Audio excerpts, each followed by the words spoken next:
So a large subset of men are experiencing some very big relationship dissatisfaction. I've come to realize out there. Quite frankly, I've been having my ears on the ground in recent times, and I know that a lot of men out there are having some, as I said, terrible experiences when it comes down to relationships. A lot of them has been damaged, whether reputation-wise, taken to the cleaners, through divorces, all of those things. I mean, that's the concept of marriage, but also in their dating lives, they're having relationship that they're just not feeling satisfied, not feeling fulfilled, and quite frankly, a lot of them just having some horrible experiences out there. Now, I'm not here to blame women today for that. No, that's not it here. I'm not in the blame game. As you all know, I like to look at the whole factor of what is it that we're not learning? What is it that we don't know? What is it that we are ignorant about? And of course, becoming aware of those factors and implementing the various tools and techniques that we're going to expose here today are various factors, information. It's just data, really.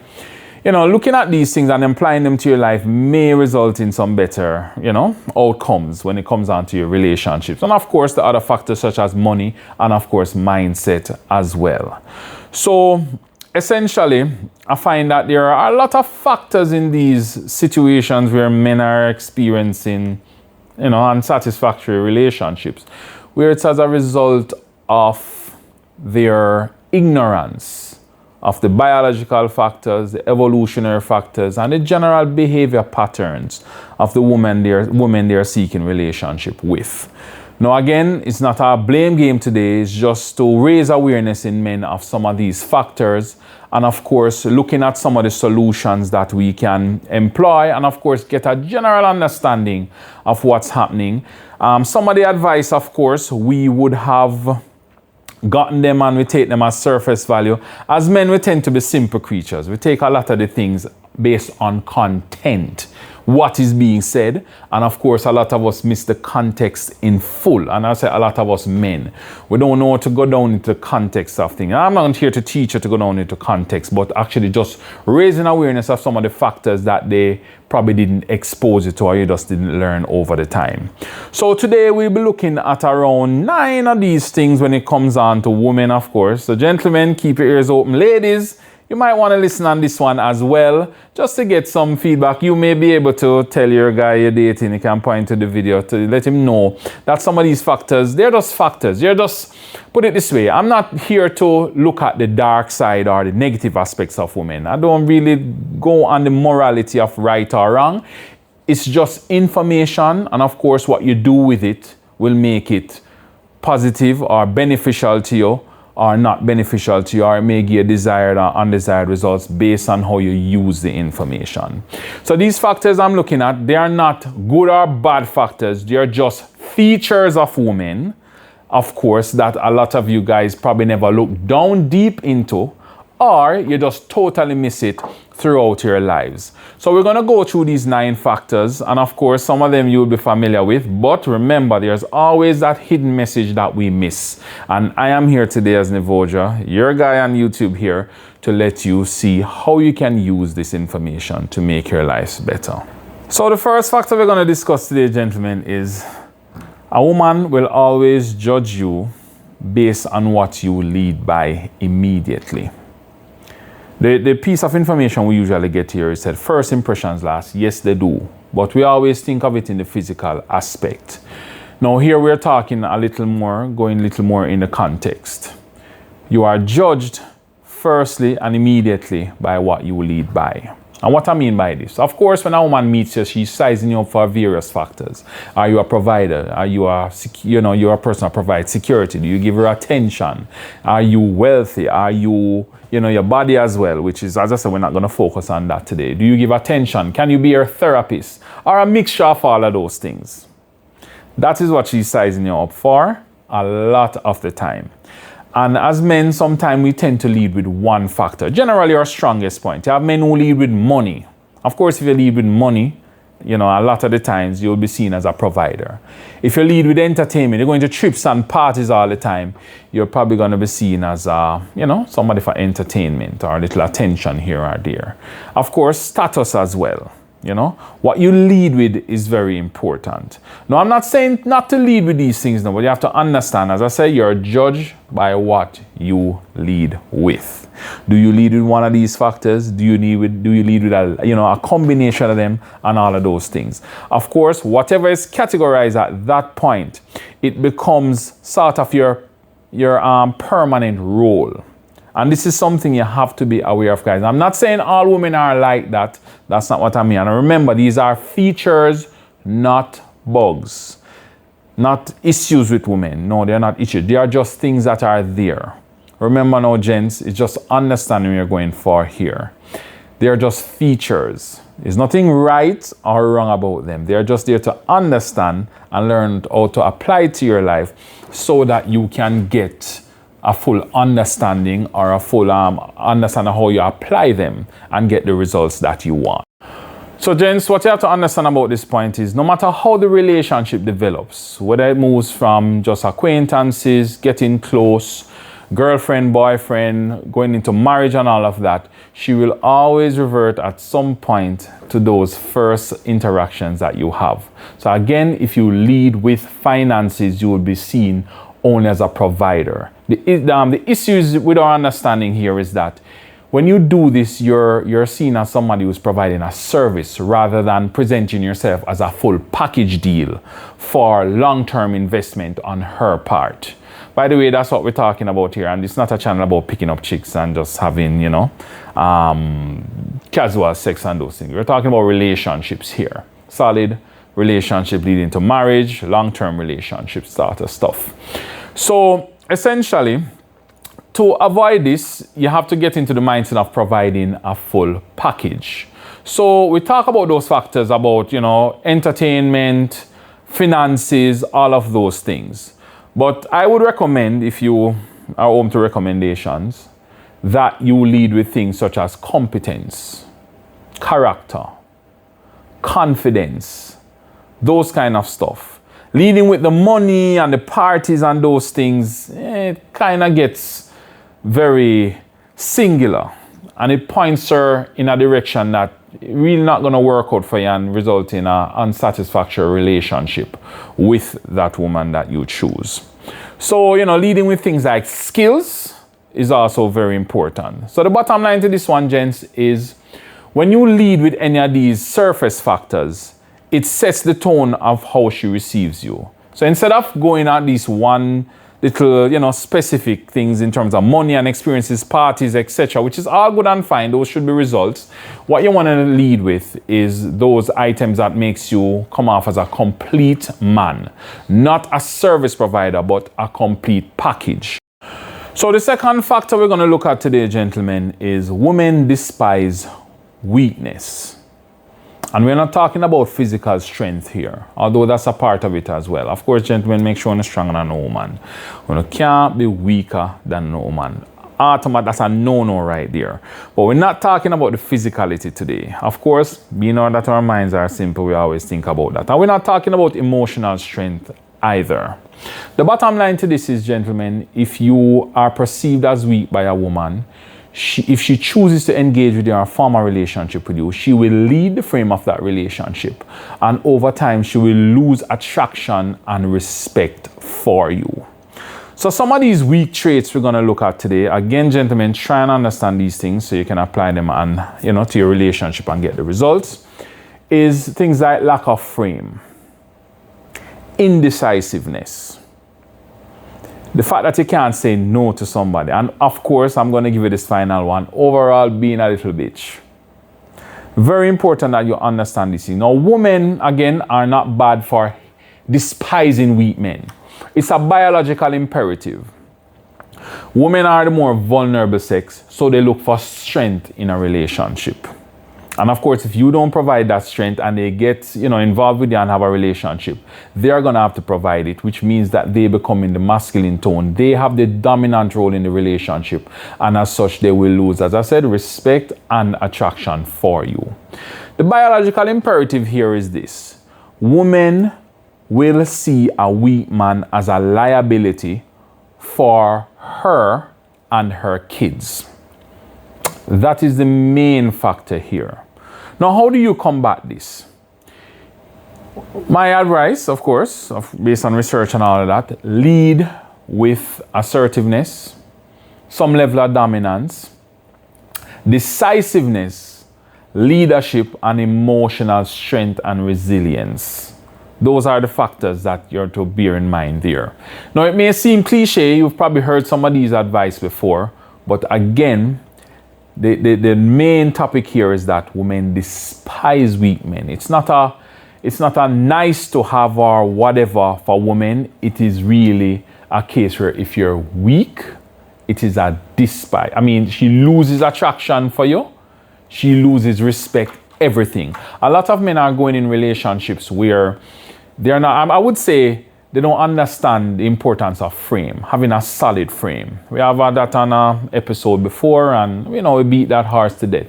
But gentlemen, know that one. So you have to develop your strength in the areas outside of physicality. Remember, being assertive, decisive, leadership, all of those things, emotionally strong, those things are what matters. Remember, this is a biological thing here now. There's no negotiation with regards to weakness when it comes on to women. I'm not saying not to be vulnerable. We'll talk about that later on. We're talking about weakness in your frame, your approach to life, all of those things. This is a non-negotiable thing, gentlemen. You have to know about that one. Remember, weakness does not have to do with physicality alone. It has to do with mindset, frame, and of course, your approach to your life. So the third factor, gentlemen, is one of those age-old piece of statement or advice that speaks about nice guys finishing last.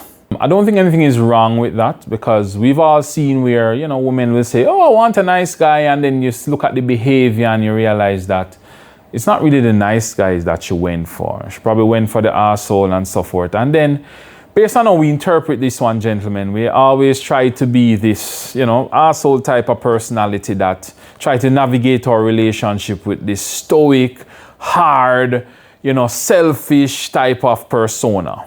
Of course, everything has its credits. I'm not going to debunk and say, anything of this is good or bad and so forth. But I'm just here to explain today the factors of the nice guy, or should I say the nice guy, that women are repulsed by. So I'm just going to run down the list really. I have my notes here.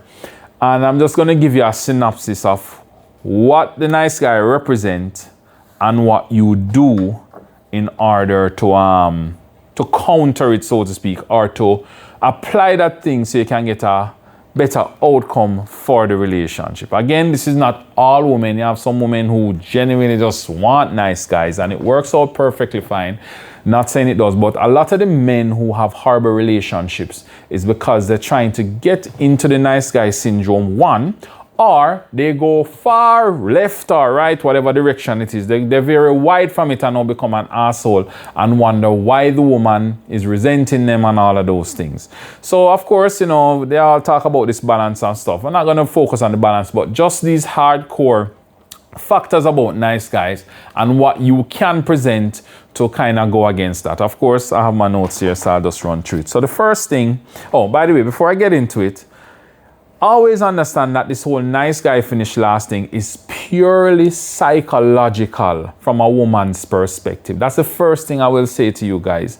It's all psychological. There's nothing physical about this concept where nice guys finish last. Women themselves will tell you that, but it's all psychological, and that's where we miss it. We're looking at the physical components. Okay, so he's nice, he opens the door for her, it's all physical. Over here, he's being an asshole and getting all the results he wants. He's being a mean ass, it's all physical here. No. There's a psychological component to this. And of course, as guys, because we focus too much on the content and what is being said and what we see, hear, feel, and touch, it goes over our head when it comes on to this nice guy syndrome. So I'm just going to go through the list of this one here easily. So the nice guy represents compliance. It means agreeableness. No, nothing is wrong with being agreeable. You have to know when to be agreeable. Of course, one of the things to implement here, guys, is to implement being what you call challenging. So women, and I'll discuss it later on, women sort of like a challenge sometimes. And you have to learn how to substitute compliance for a challenge. It doesn't mean you're an asshole, it's just a challenge.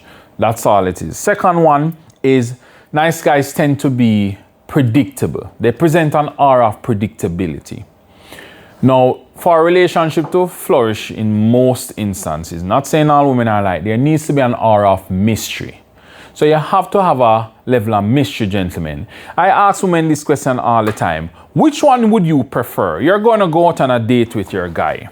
And a gentleman, bear with me with this one. I always start to ladies and I ask them the question, do you like mystery? And they're like, no, you know what about mystery and whatever. I'm like, no, foolishness.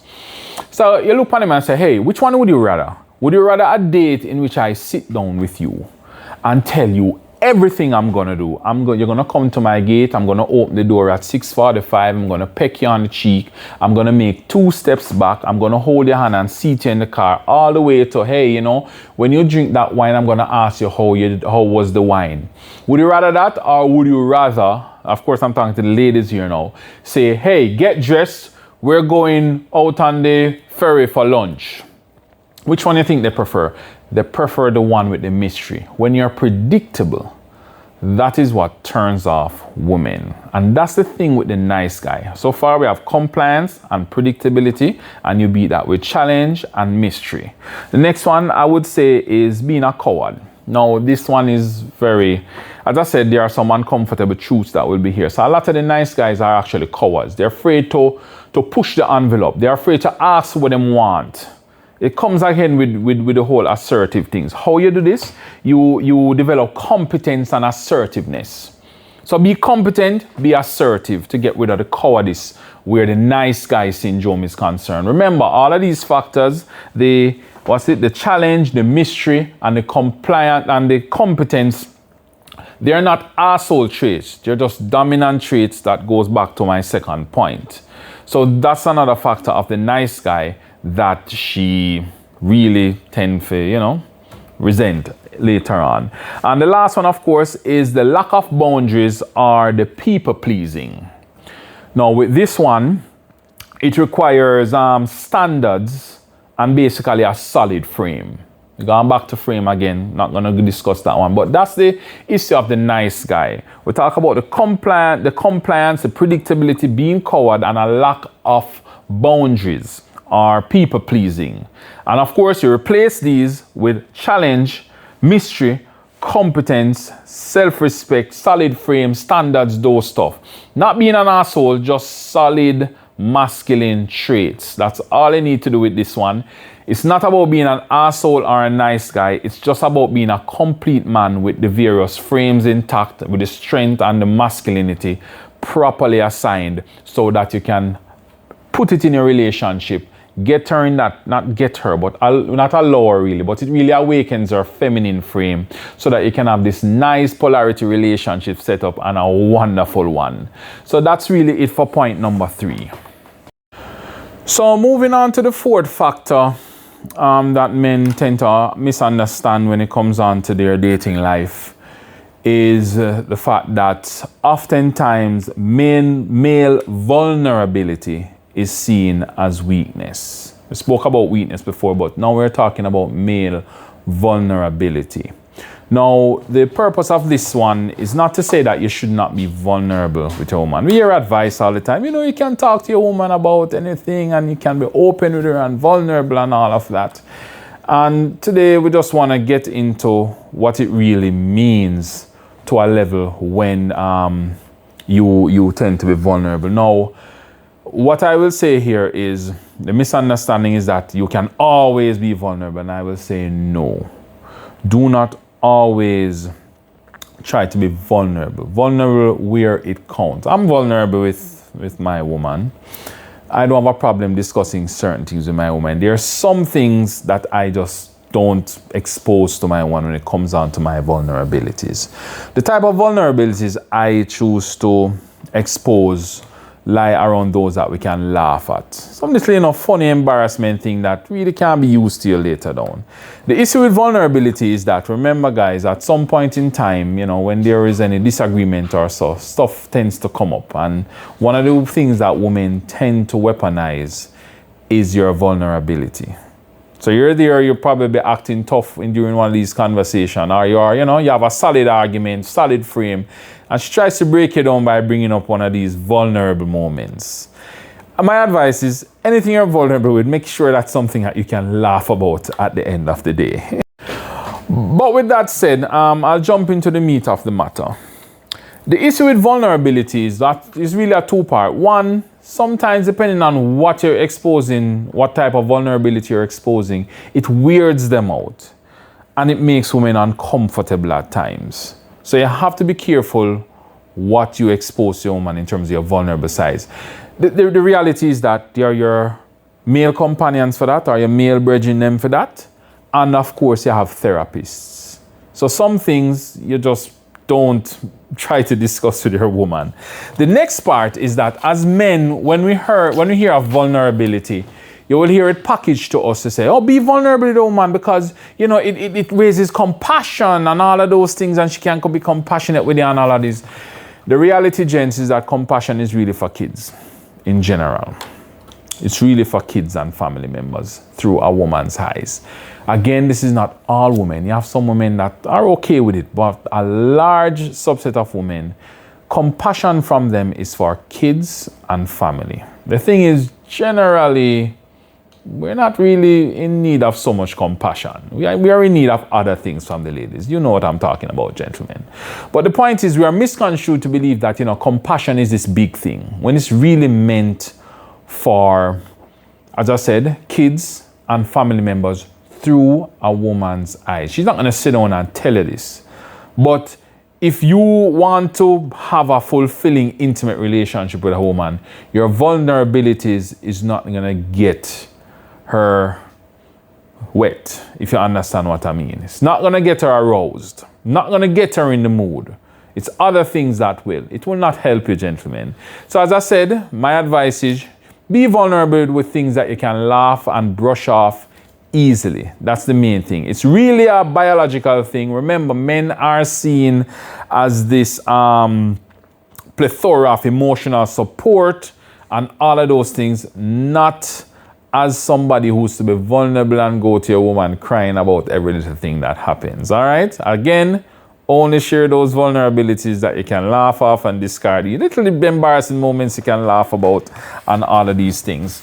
Again, this is one of these things that men get confused over because it's packaged as, women are these nice beings that they can be compassionate with you and all of those things.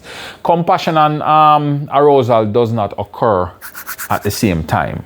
So you have to choose one, gentlemen. If you want her compassion, that's fine. That's what my female best friends are for. They can be compassionate with me. They don't need to be aroused for me. But my woman at home, because I want her to be aroused, I want her to be in the mood for me, vulnerabilities do not help with that. Yes, it makes for a more rounded relationship and all of that. But as I said, be careful what you're vulnerable about. All right, so there's another piece of advice, or not even say advice, but something that is said. You will, in talking to women, gentlemen, you will always hear the talk about these concept of, emotionally unavailable men, and they don't like it and stuff like that. So our fifth factor to, discuss where the women are concerned is the concept of emotional unavailability. You hear the talk about it, say, boy, they can't deal with these emotionally unavailable men and so forth. Yet still, gentlemen, you and I both know that those guys are the ones that's getting access to their sex and all of them something, right? We need to understand that there is something about it that we need to get at here. It's kind of similar to the nice guy syndrome, but I will get into it. Now, always remember, gentlemen, relationships are an exchange of value. And one of the things about value when it comes on to relationship is that there is a factor to value that a lot of us don't understand. And value increases sometimes, or should I say often, when there is scarcity. If something is available all the time, it is less appreciated. So let's bring that back now to the emotional availability thing that women love, this emotionally available man. If you are always emotionally available, it loses its appreciation. And this is how we interpret it. So men, nothing is wrong with being emotionally available, but it's to the level that you take it. And this is something that even women themselves will not tell you. They don't want you to be emotionally available all the time. But it is something I realize in discussing it with my male peers, that they're saying, oh, I'm always there and I cater to emotion. I said, that's the problem, brother. You are catering to it too much. And this is something that men are often ignorant about. You hear them always talk about you're emotionally unavailable because you're on that game for 4 hours and you're not paying me any attention. No, don't listen to that, gentlemen. You have to understand how to gauge emotional availability. Remember, value comes from scarceness. Not all the time, but one of the factors of giving value is that it also needs to be somewhat scarce. Remember, the price of things go up. The value of the tomato goes up when it's scarce. When it's abundant, it's $20 a pound, but when it's scarce, it goes up to $100 a pound. The value increases. And that is one of the factors here that I want you to understand, gentlemen. So, what the emotionally unavailable man does is have this little, how should I say it now, artificial scarcity of emotion, which is sort of addictive to the females. Remember, women like a challenge. So you pair this one with a challenge now. When they get the emotions from the man, it feels as though they have won a challenge to get his emotional, side. So, gents, with this one, it's not about being manipulative, but it's understanding that too much emotional availability also gives rise to resentment, and it comes at the cost of her arousal as well. Again, there are some women who will disagree with this, but I find that when I take it to the extreme, the women actually do agree and say, hey, I don't really want a man with too emotional, but I want him to be emotionally available. That's the whole, what they call it, cognitive dissonance where women are concerned, gentlemen. Remember, it's not about not being emotionally available, unavailable. It's about knowing the right amount of emotional energy to put in the relationship where your woman is concerned. Bottom line is that they get a dopamine hit when they have to work for the emotions. Again, I'm not trying to expose you guys for you to become manipulative in relationships. No. It's about understanding what it does when you're too emotionally available, because the advice you've been given is, you must be emotionally available. You must be there at her beck and call where emotional. You must navigate all these emotional stuff. No. And you must be a listening ear. Yeah, the listening ear is fine, but you have to know when to do it, when to shut down certain things, when to just cut off the emotions, or not just to cut off, but to prioritize other things over the emotional availability concept that they always come with. Learn to know when it's bullshit. Learn to know when to just walk away from that shit. Shut it down and use it to your advantage whenever it seems fit. Remember, what is given freely and abundantly is less valuable. So you have to be careful with your emotional energy. Not to say not to withhold it, but learn when to use it to get the results that you want. Remember, a lot of these factors that women are asking for, the emotional availability, the vulnerability, they all come at the expense of arousal. Gentlemen, you and I all know that arousal is the key thing we want for women. We want our women to be wet and ready for us all the time, or most of the time, not dried up because of some emotional bitchassery that happens. Okay, and that's it for factor number 5. Factor number 6, guys, is the whole one surrounding shit tests. I've spoken to men a couple of times, and they keep asking me, why do women have to be like that? Why they keep pressuring me with this and that?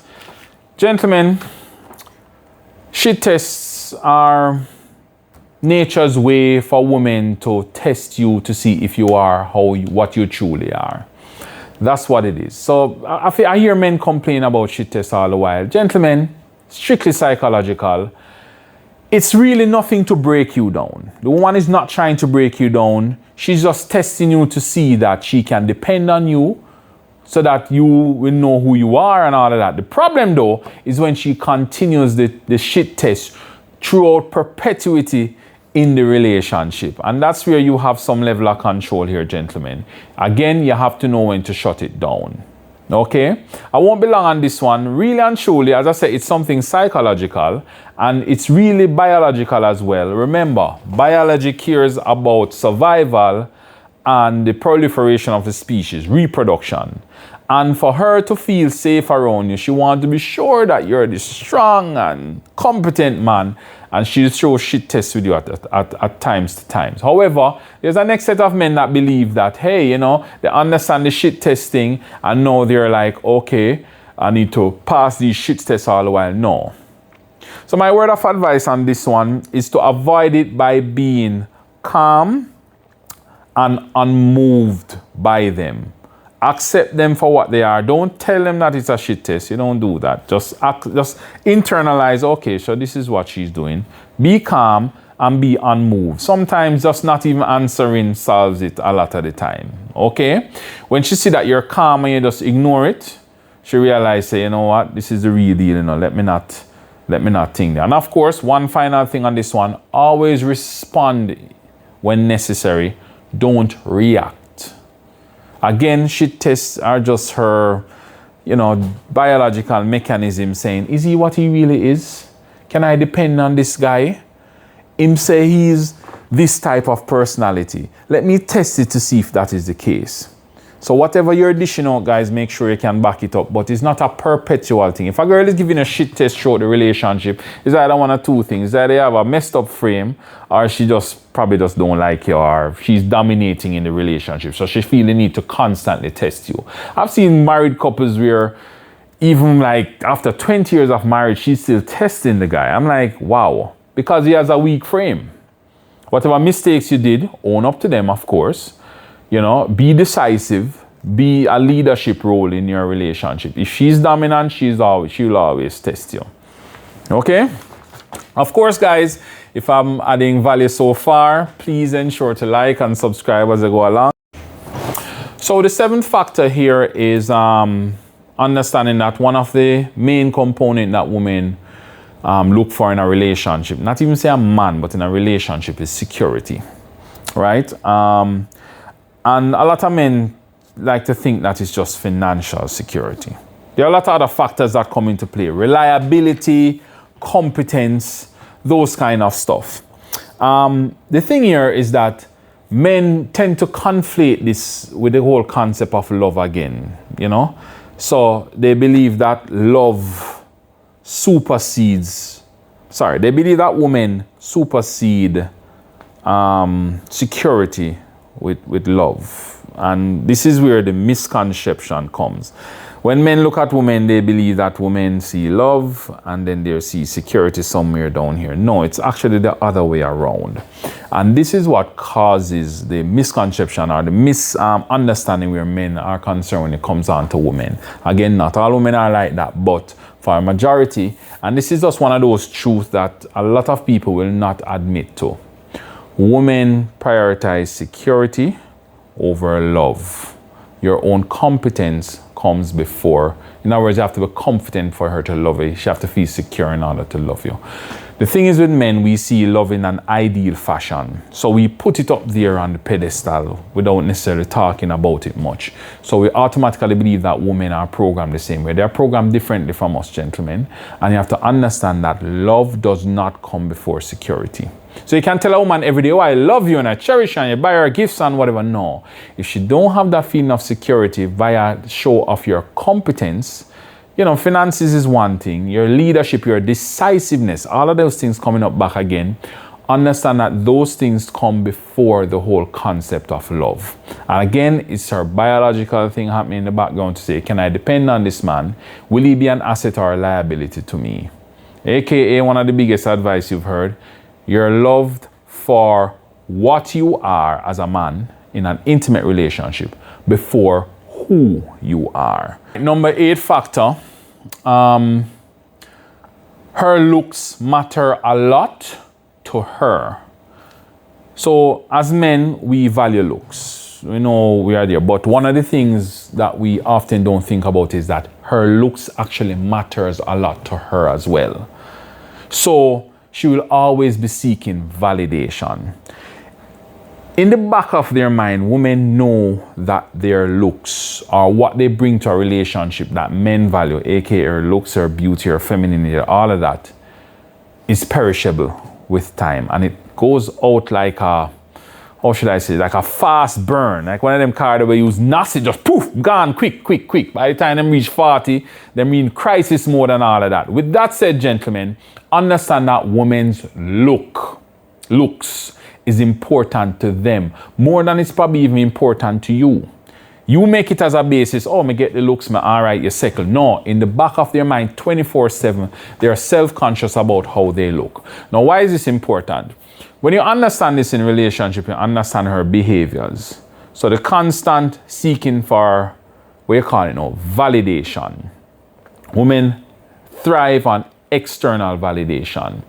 So you find that they always want compliments and all of those things. And you probably there wondering, why she have to do that? Why she have to put on all of the makeup there? And it probably stress you a little. You're like, but me like her natural. Why she not wear the natural thing? Why she have to wake up with the makeup and all those things? No. It matters to her because it's one of her values. She's not going to say it. You know, my value to you is beauty. She will not say it. There's a lot of unsaid truths in relationship that, just quite frankly, nobody won't say it. But I will say it because I want you guys to understand it. Her beauty matters. She wants the external validation. That's why they will go on WhatsApp this and post this picture and that and whatever. My word of advice here, gentlemen, as to how to combat this, give her those compliments. Treat her very nice. Never say be a nice guy, you know, as I said for the previous one, but treat her very nice. I would say give her that external validation. The bottom line is that statement and him say, if you don't, somebody else will. It's very true. And when I talk to some of the men, I'm like, okay, so do you compliment her often? Well, you know, I tell her I love her. No, you say I love her. Do you compliment her? Do you tell her you like how she looks? When she gets up in the morning, you probably like how you don't want her in makeup. So if you don't want her in makeup, compliment her in the morning when she gets up. You know, I like how you look. I'm giving you one of my secrets here. Now, I tend to be a PDA guy, public display of affection. I mean public, and I want to kiss my girl on her cheek. You understand? And I will go the extent of, you know, sticking on my tongue and kind of run it a little, or, you know, whatever, her neck, whatever. I don't like to taste the bag of powder and all those things. So whenever I do that, it makes, she knows that I'm into her, I'm attractive to her, I'm desirous of her. These are the ways you show it. It's not just to show them, you know, but whatever validation she's seeking out there that you are stressed out about, be it by makeup, be it by what's the next thing now, online, social media, and those things that always stress you out, gentlemen. Just give her those validation when she's in her natural state, or even when she feeling, you know, say, you know what, you know, you're mad, but you're looking hot. Come and bend over here and sort you out. Anyway, so that's it. So that's factor number 8, guys. Remember, her looks matters more to her than maybe it matters to you. So do the compliments, give her the validation. If you don't, somebody else will. So we're at number 9, the final factor, guys. This one, I've noticed that men, a lot of time when I'm talking to my, you know, bringing them and thing, they're saying, you know, why does she need so much attention? And you know, in relation to the previous point, where her looks matters more to her than you, attention is the coin of the realm in girl world. It is what really matters. They really love attention. And a lot of men start to get frustrated when the women are, you know, cuddling them and seeking all of their attention and doing everything to get their attention. Gentlemen, it comes with the territory. If not, you probably just have to get one of those women who don't really crave attention that much. But yes, they love attention, gentlemen. And as usual, if you don't give them, somebody else will. So, of course, give them that attention, guys. Give them the love. Give them the appreciation. You know, these are the mothers of your children. These are, you know, the woman who you want to be aroused with you. You have to deliver that attention there. There's not much to that, but just to understand that it is a necessity. I see some men get frustrated over it. It's not really such a big one. Won't be long on that, but yes. So gentlemen, those are the 9 factors. Ladies, I know if you're listening to this point as well, you can probably shoot me a comment, like, subscribe, and share. You know, these are some of the factors. When you understand them, apply it in life, and learn them early, you can apply them and ensure that they help you with the relationship that you want, makes it more satisfactory, and all of that stuff. Till next time, folks, see you on the next episode. Like the video on your way out. Nivoja out. See you guys. Take care and all the best for 2026. Much more videos to come.